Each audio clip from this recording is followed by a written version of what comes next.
You know, one of the great things about Explore Tulsa is that we get to meet so many interesting people, find out what all is going on around town, and Tulsa has always been known for putting out wonderful, great talent, musicians, and very funny comedians. Barry Friedman. Don't touch me.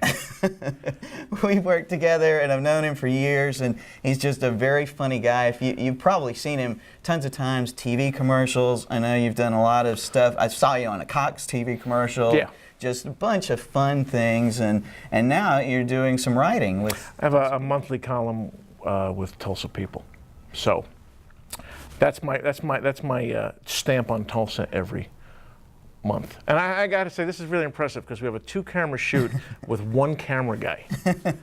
So it's like you could have 2 guys and 1 camera, or 1 guy and 2 cameras, and you went with the 2 cameras.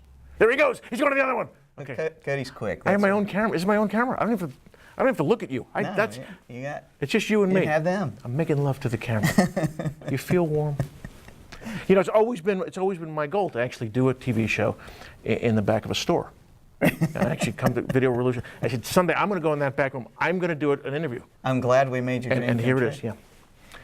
Yeah, never trust a man whose hair doesn't move. There you go. We can go now. All right. And working with the Tulsa People, like one of the most recent articles is you wrapped up the year in. The year in review, yeah, the year in review. Highlighted my grandmother when I was growing up. I think I annoyed my grandmother, so she always referred to me as the bad penny because every time she turned around, I was there.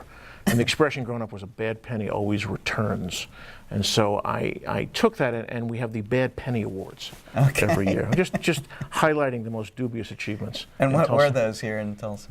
Well, for instance, you had the dubious achievement for a political winner, which would be Mary Fallon, who talked about being a mother, and how that qualified her to be a gubernatorial candidate.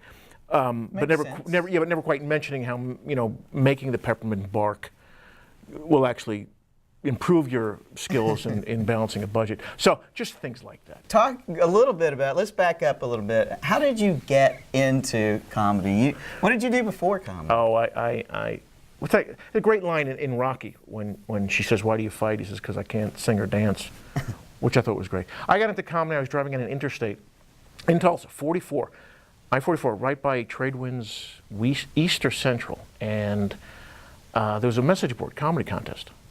And my first wife said, "Why don't you try that?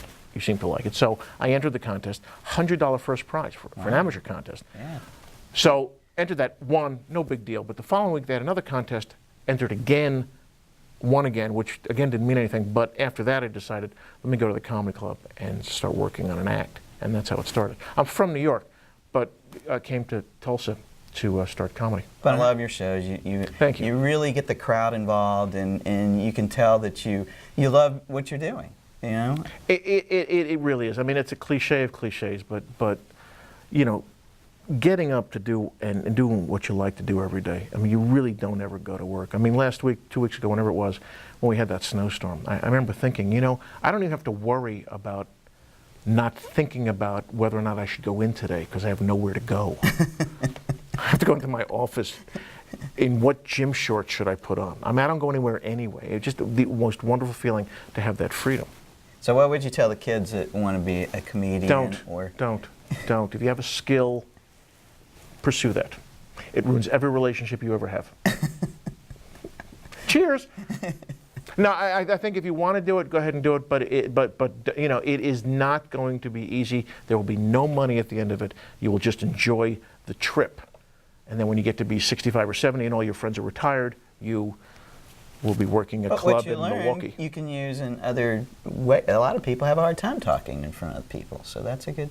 Right. Okay. So become a comedian, and you too can be where I am right now, talking to a camera with no guy behind it. And what can we tell folks to look forward to in upcoming Tulsa? Tulsa People, I have the new column will be coming out probably tomorrow, which will be the March year in review, and talk a little bit about the snowstorm, and how now the post office has scratched out the sleet and snow not getting in the way of delivery.